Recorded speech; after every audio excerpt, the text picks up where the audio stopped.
മാഷേ ആരാ മനസ്സിലായിട്ടില്ലല്ലോ. ഞാൻ അഞ്ജു. മാഷന്റെ 10ാം ക്ലാസ് പഠിപ്പിച്ചിട്ടുണ്ടല്ലോ. അതെയാ, പഴയ പോലെ ഓർമ്മയൊന്നും ഇല്ലപ്പാ. അല്ല ഇനിയിപ്പോ എന്താ ചെയ്യുന്നത്?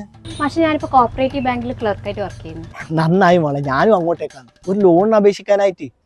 അവിടെ ഞാൻ പ്രതീക്ഷല്ലേ കളവൻ എന്തൊരു ഓർമ്മയാണ്. എന്നാ മാഷിനെ മനസ്സിലായല്ലോ, സന്തോഷായി. അല്ല ഇനി എന്ത് പണിക്കാ ഇപ്പൊ പോകുന്നു? അങ്ങനൊന്നുമില്ല, ഞാൻ കുറച്ച് പാർട്ടി പ്രവർത്തനമൊക്കെ ആയിട്ട്. അപ്പൊ ഗതി പിടിച്ചിട്ടില്ല. പണ്ട് ഇവന്റെ ചന്തീന്റെ തോലെത്ര പൊളിച്ചാന്നറിയാം. അന്നേ എനക്കറിയാൻ ഇവനൊന്നും ഗതി പിടിക്കൂലെന്ന്. അന്നോ പറയാൻ പറ്റില്ല, അതുകൊണ്ട് ഇപ്പൊ പറയുന്നത്.